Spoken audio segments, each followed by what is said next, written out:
the best soup in the world is pho, hands down. Hey, okay. You're making some bold To me, statements over so here. yeah. So whoever made those, thank you, thank you, thank you, because I enjoy it every week.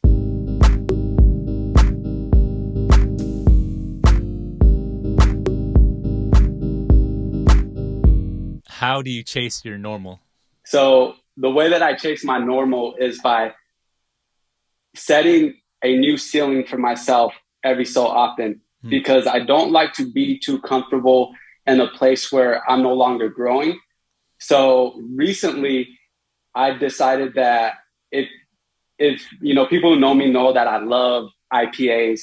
Those are Oh, like one of my those are one of the things that you know not I don't drink excessively, but I thoroughly enjoy, like, one or two beers with dinner. yeah, nothing wrong with that. And the thing though, being in the fitness world, Hmm. I know that when your body, when you drink alcohol, your body focuses on metabolizing the alcohol versus other functions like burning fat or recovery and all that stuff. So I knew that I was losing a little bit there, Hmm. wasn't significant, but I decided, you know what, for 90 days, I want to build a new ceiling. I'm going to give up IPAs. I'm going to work out 7 days a week. Okay. Not meaning I'm killing myself in the gym 7 days a week, but I'm doing something every single day. And I'm going to optimize the way that I conduct business. So every day I'm going to ask the question, what can I do better today that I didn't do the day before? Hmm. Um, and and I want to make that my normal, seeking that continual optimization, because what's happened over the last 90 days, when your body is no longer prioritizing, recovering from a couple of drinks, your mind starts functioning at a whole different level. Hmm. You actually are able to catch things that you might have missed before, because there's less stress on the body, which increases your creativity and increases your ability to have more willpower and discipline. And then you keep building on that. And I feel I'm on day like 76 right now, Oh, day already. 70 something. Yeah. Final So I'm stretches. almost done. Hey, let's go. And but not to me, but in this sense, like these 90 days Yeah. of just committing to going hard, I see like, oh, I've been holding myself back because I have Hmm. discipline in a lot of different areas. But if you let that be your normal, then you'll never find your new normal Hmm. of of who you could be tomorrow. Yeah. Because you're who you are today, but that's not who you could be tomorrow. And if you don't chase Hmm. that person, then you're going to stay the same. To me, that's always been something in the back of my mind. Like I always want to be leveling up and not staying in that same, situation or mindset. So I'm constantly seeking for ways to challenge myself, and I make that my normal. Like I don't want my gym workouts to be normal Hmm. in a sense like where I get used to them. I want my normal to be always pushing the next stage or the next level. It doesn't mean I have to look a certain way, but I just the way it challenges my mind Hmm. and what I'm trying to accomplish has to be a little bit different. Hey, I respect that. That's dope. That is a good approach to have. I'm sure once you get that one, let's say drinking, get that factor under your control, like you said, you would have more focus. To like, okay, what else can I have under my control? What else can I Yeah, can I for sure. move forward with or progress in? So that's dope. That's Yeah, dope. yeah. And it's one of those things like when you find your um, comfort and being a little bit uncomfortable, Hmm. um, then you're able to build that resilience and do it and apply it to other aspects of your life. So I definitely I'm definitely glad that I constantly seeking for ways to do that. And I got myself accountability. I told my wife, like at some point, Uh-huh. I'm gonna try to talk myself out of this. Like I'm gonna say, Right. and so my birthday is on Friday. Hey, This coming up Friday, happy early and we birthday, had a man. thank you, bro. We had a trip planned, and I was like, hey, babe, I've already had like by the time my birthday, I'll be at like 80 days. Hmm. And, I think that I'm just going to cut it at 80. wrap it up. I did what I sought out to Uh-huh. do. And then she was like, no, you committed to 90, so you better finish 90. Mm, So I was like, dang it. I was like, you're right. mm. I did ask for this. I did ask for you to check me. Yeah, yeah, yeah. And, finding people who aren't just going to be like your cheerleaders, Hmm. people that are going to call you out and be like, no, that's not what you committed to. Or, in business, people who are going to be like, hey man, we didn't meet this criteria. Why didn't we hit the target? And having those tough conversations Right. is actually what's going to develop the growth, because a lot of the times normal is not challenging, enough. Hmm.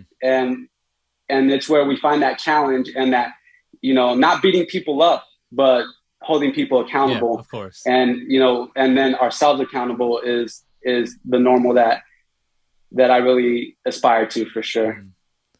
Yeah, that is for me. That's really important to have people in my corner, hold me accountable, and having those tough conversations, because I know they can be uncomfortable sometimes, but For sure. quite necessary for growth.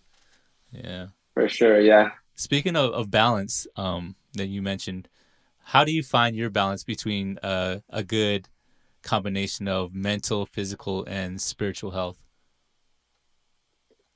For me, it all starts with the spiritual component. Okay. I have to find some time, ideally first thing in the morning, to spend in prayer and reading my Bible, because it's setting that time and investing that time that allows me to take on all the stuff that gets thrown my way. As far as like, you don't have to look very far to find a lot of negativity, Mm-hmm. right?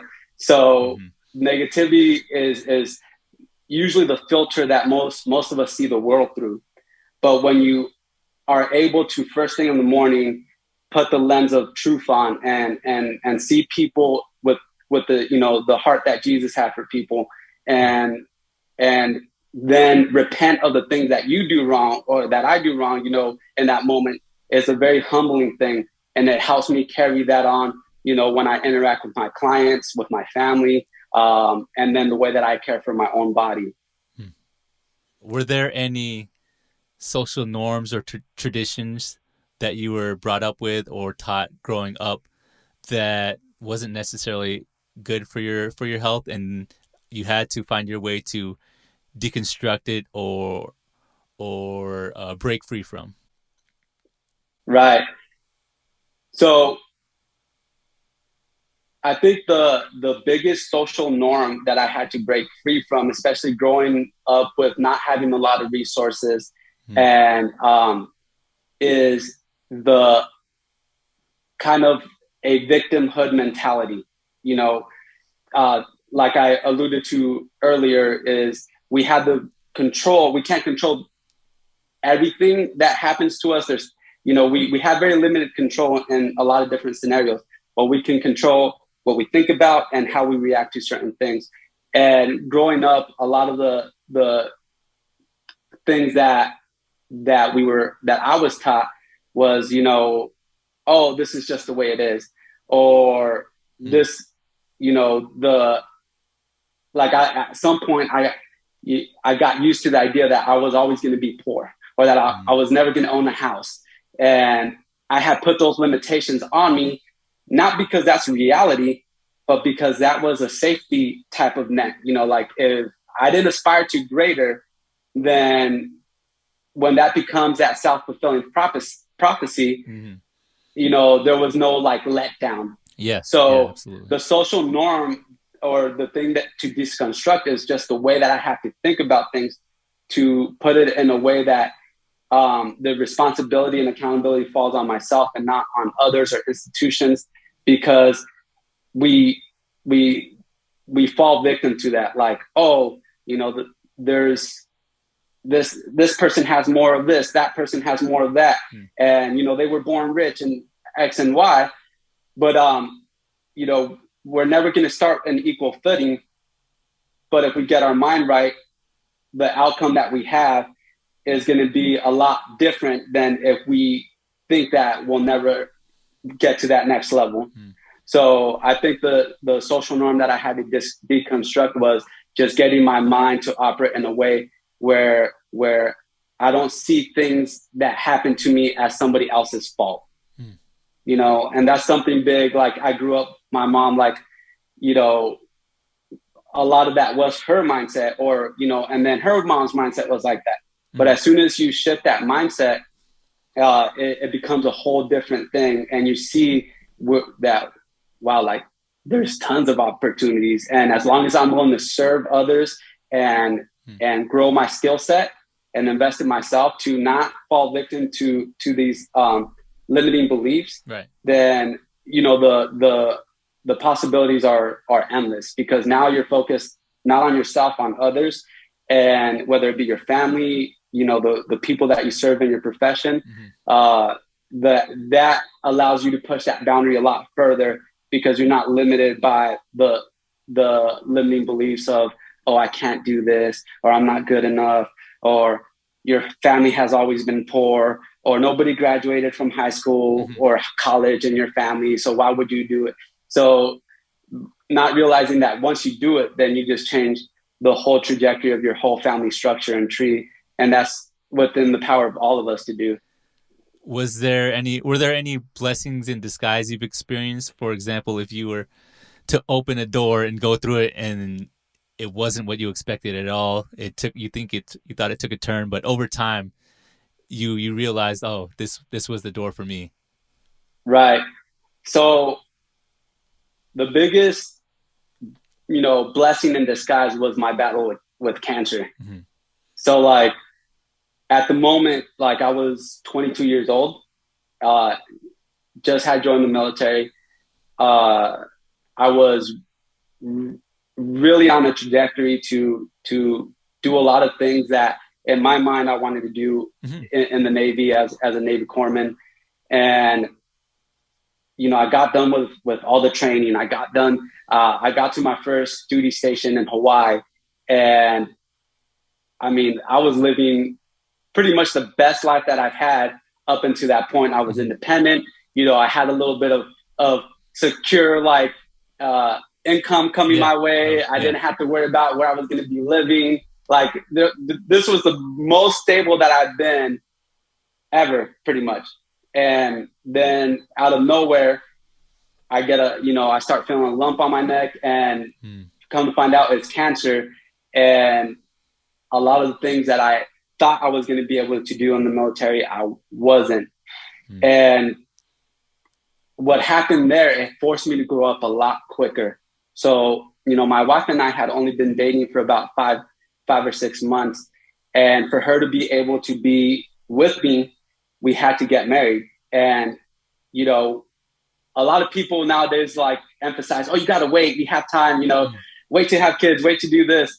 But I was like so glad that we kind of got put in a position to pull the trigger, because it forced us to figure each other out. And it also allowed me to learn a lot about how God provides and looks after you. So when I was getting diagnosed, the doctors were saying like, hey, you know, you have 50% chance at surviving after 5 years.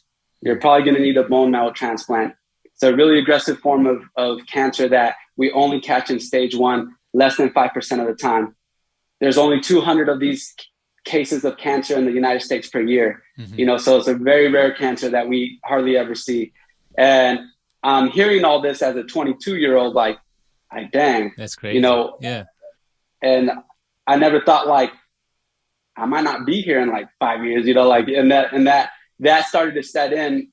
And I was at the Army hospital in Hawaii, Tripler Hospital. And I just remember, you know, just praying after all the doctors left. And for the first time ever, like in a prayer, like I heard God speak to me. Like it was very like subtle, wasn't like a whole, you know, paragraph or anything, but I was like, you know, God, please help me, give me another chance. You know, I'm not ready to go. And the whisper that I heard just said, don't worry about it. I already got it taken care of. So that doesn't mean that I didn't go through the pain of the treatment. I didn't, I still went through all that. But one, they found it stage 1A, the earliest you could find it. Two, I didn't need a bone marrow transplant. Three, they said I might not over 90% chance I wasn't going to be able to have kids. I have two of my own and a stepson. So like, and four, 50% chance at surviving after 5 years. It's been like 14 or something like that. Yes, Can't even count. So looking back in retrospect, he did have it taken care of. But I still had to go through the valley, and in life, we don't like to go through those dark periods, but it's those dark periods that build you up for that next step. And if you truly believe that God put a calling in your life and you're here for a reason, then anything that you go through has a meaning and a purpose. Like another way that I saw God in that was there was a Marine that was going through cancer treatment with me. His name was Sergeant Kendrick.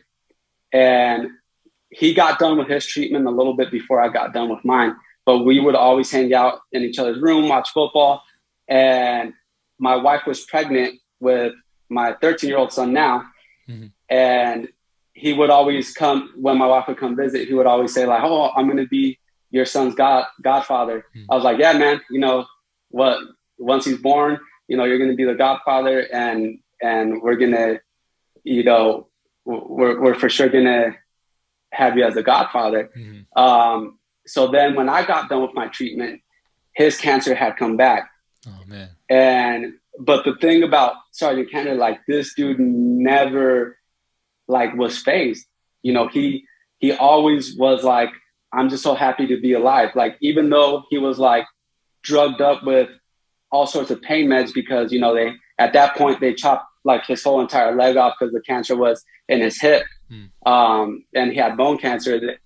Like, he would still be smiling, like, although he was like the night before screaming in pain. And when I went up and saw his mom, like, we started crying, and she was like, "It came back, there's nothing more he can do. They're just going to keep him comfortable at this point." That was really tough for me. And I go in and I'm trying to like hold back tears. And he's like, "Don't cry, man. Like, life is beautiful, like enjoy." And he's trying to build me up when that was the role that I'm trying, like, that I was there for him for, like, but he's doing it to me. And that there allowed me to see that like now the human spirit cannot be broken. Like, we could go through so much. And the craziest part about this is that his birthday is December 22nd. My son, Troy, was born on December 22nd. Wow. 5 weeks early. So like, so when people say like, "Oh, things happen by chance," or there's there's definitely a reason. Yeah. And you just got to look. I mean, God gives you so many gifts every day. And you always have something to be thankful for. There's always miracles in every corner, even though some might be tragic or whatever. But every December 20th, actually, I said December 22nd, it's December 20th. The 22nd is my wife's birthday. So my son was born December 20th, and that's Sergeant Kendrick's birthday. And every time around that year, like, I really think about him and all in that short year of interaction that we had, how much of an impact his life had on my life. So it doesn't take a lot, but it just has to be, lead by example type of way. Man, and he definitely did. Yeah, powerful. For sure. Yeah, people can call it what they want, coincidence, miracle, but you got to call it something, because it's not by like random, it's not right. I don't think so. So that is beautiful. The struggles that we face make us stronger in the end, and it's definitely tough to see it in those moments, to see the silver lining when all you see is like you're surrounded by clouds. How am I supposed to see the silver lining? So it's definitely understandable to feel low in those moments, but if you have like from what I'm hearing, you had your people that held you down, people that supported you throughout the way to For sure.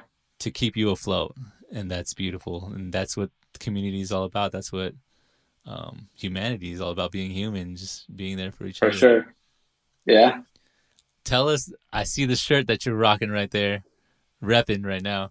Tell us more For about your sure. Be Different movement and anything else you would want to spread awareness of. So Be Different is a health coaching and fitness coaching company that me and a guy by the name of Jordan Simpson started. He, we linked up over 3 years ago. We're working at a different location, but we really started this process of finding a service that combined faith and fitness, because we, as people, we need to have meaning to what we do. And there needs to be a whole body approach. Like, there's now different things in the medical field, like functional medicine, that looks at the whole person. And because we're not just people who work in isolation of certain things, well, we're complex individuals. And when we incorporated faith into this, it checks so many boxes, because faith is going to strengthen your mental health. If your mental health is stronger, you're going to transfer that over to your physical health. And so with our clients, we'll set faith practices on top of our physical training. We work on the mindset. We work on eating God-made food as opposed to man-made food. And these are all things that mesh very well with our faith and with what our ideal clients are looking for. And so the whole Be Different brand just got brought up because we were on a road trip. We were doing a nutrition, like, coaching what seminar? Yeah. So we were driving back from Arizona, and we were thinking about different things, like kind of just like that whole idea fest, just throwing out ideas, seeing what happened. And then I told Jordan, I was like, you know what? To be who you want to be tomorrow, you have to be different today. So why don't we just call it Be Different? And he was like, yeah, that, I love that. And that's the whole premise behind it. Like, our coaching realizes that we're at the place that we are right now because there's certain actions and things we've been doing habitually that need to change. So that means you have to be different. And if you don't think you have to be different to lose the weight that you're trying to lose, or to be a healthier, fitter version of yourself, then you're really setting yourself up for failure. So we want, in our name, that's already implied. Like, we're going to ask you to do things differently. Doesn't have to be a lot, but you have to be committed to at least giving 1%, better, committing to 1% better each day. And, that's going to compound over time. And eventually we're going to get to a place where you're going to be able to keep this for good. Because, it's really easy to fabricate weight loss, cut somebody's carbs down, throw them on a cardio machine for 2 hours a day, they're going to lose weight. But are they going to be able to sustain that? And does that fit in the context of their life? So also the Be Different brand is like, we see people not as, just somebody who wants to lose weight. We try to look at the whole picture. And that's what makes our coaching a little bit different. Yeah. And for us to be able to traverse some other, like, terrain that a lot of coaches probably are a little intimidated to navigate through, because it's not something common. It's not right. When you get deep into those conversations, there's hurt. There's a lot of hurt. There's a lot of and not to say that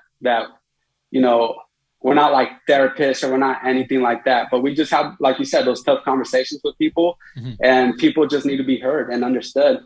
And that goes further than what we give it credit. And forgive me for my, I guess, ignorance on the matter. So what if someone comes to you, what is how do you define faith? What if someone comes to you of a different religion, or is not as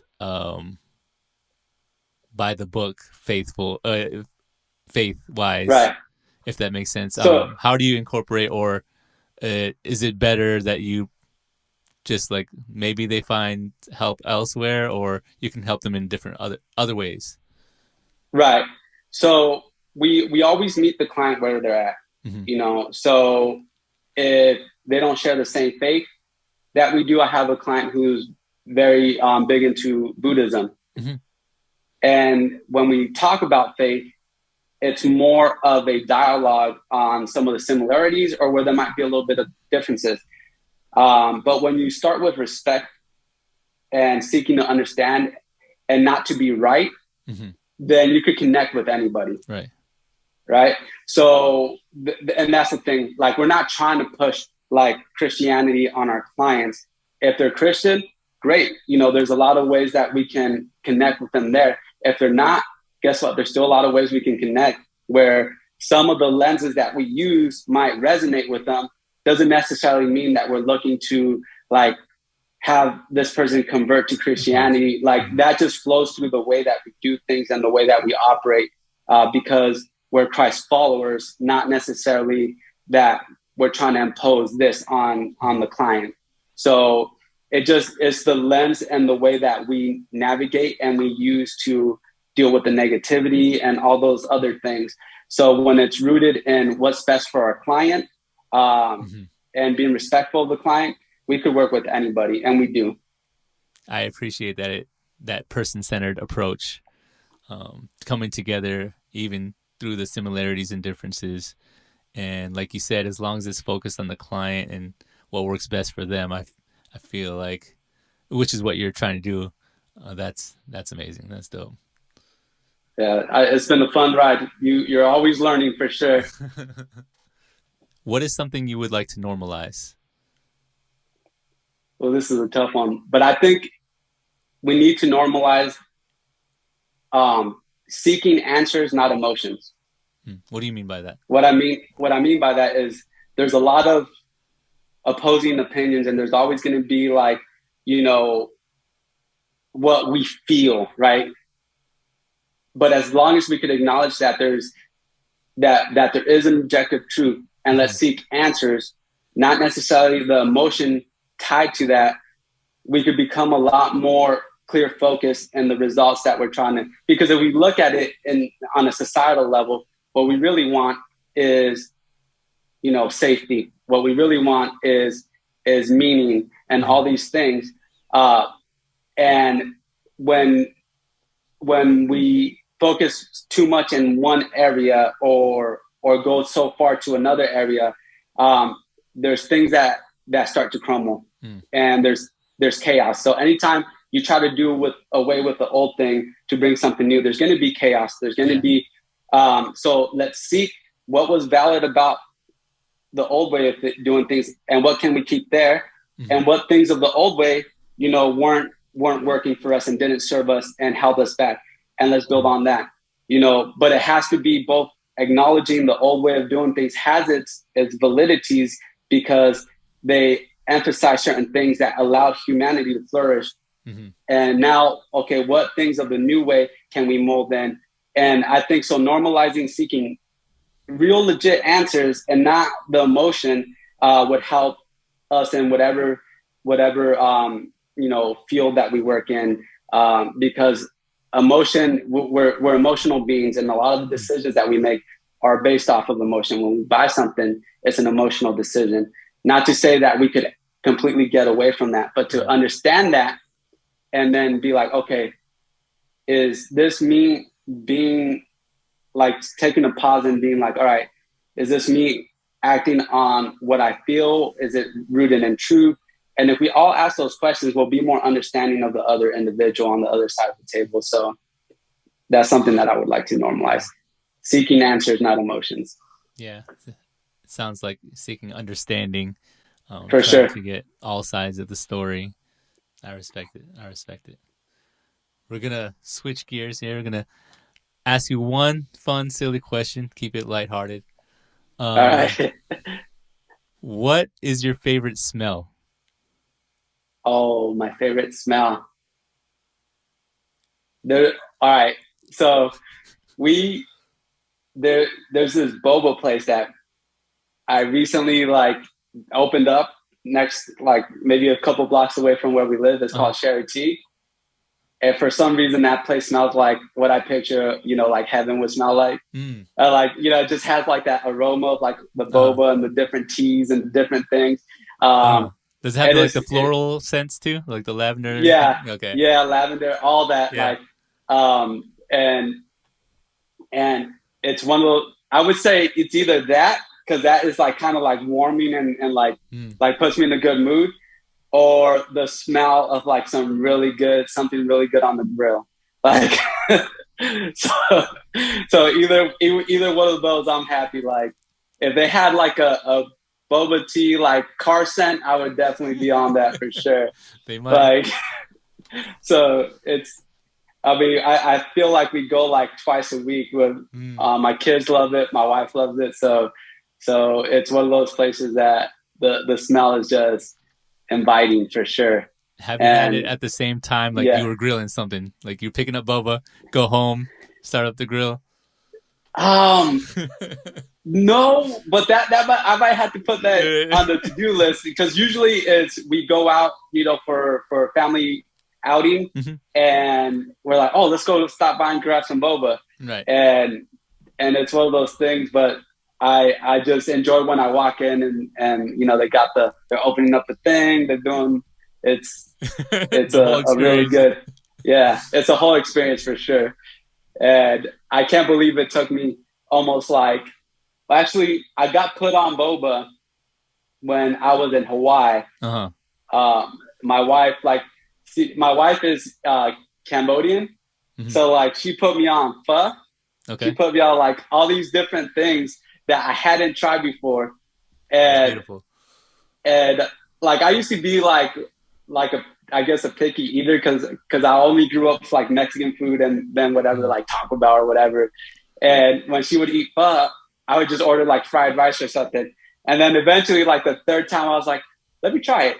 Hmm. And for like the next two times, I would eat like half of hers, and then finally I started ordering my own. Yeah. Uh, so I would say, yeah, like she definitely allowed me to experience a lot more of the world that I probably would have limited myself to, because it doesn't look good or whatever. But Uh-huh. now I told my family, I was like, you know what, I would rather have pho over over menudo or pozole any day of the week. Mm. Like if like it's just that. I was like, I'll admit it, it's better. Hmm. On every feel, every like, because you could get the tendon, you could get everything in pho, Yeah, yeah, yeah. but it just tastes a lot better to me. So I would say the boba tea smell is amazing. Um, the best soup in the world is pho, hands down. Hey, okay. You're making some bold To me, statements over so here. yeah. So whoever made those, thank you, because I enjoy it every week. Are you on the different kinds of boba too, or you stick with the original flavor? Because I know they have like Um, honey ones, they have like the mango or the poppin' ones or so whatever they're called. so the thing that I love about the place that I go to, they got they're called like fresh milk teas, Okay. but you could substitute like the dairy one Hmm. for like non-dairy. So you could do like um I do oat milk, Yeah, yeah, yeah. because my stomach can't handle I feel dairy you. I anymore. feel you So on that it's one. I'm like, oh man. But I really, it's usually a rotating between like the matcha, Hmm. and then they have another one that is they have one called like a panda, like a panda boba. So they Okay. have like the white jellies and the darker jellies. That might be the one Uh, that I have to try when I'm down there yeah, visiting. yeah, and then so really I'm open to try different ones, but I usually stick with, it's called Tiger's Milk or Tiger's Yeah, something. yeah, It's like yeah, yeah, yeah. That's my go-to. The Tiger's Blood or Tiger's Milk uh-huh. is my go-to, and then I would say the Thai tea and the matcha are my like second ones. Okay, okay. One of the last questions. Who is Rudy? I would say that number one, I'm a child of God, a believer in Christ, somebody who tries to, who wants to leave this world in a different place or a better place than what I found it or what was given to me.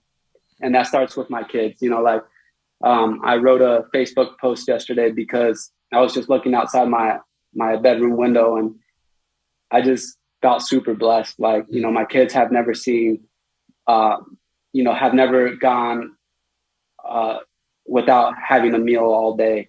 They've never seen me lay hands on their mom. They've never experienced not being able to want for something and not have it because of lack of resources. They've been on vacations. They've done so much that I was only able to hope for when I was younger. So right.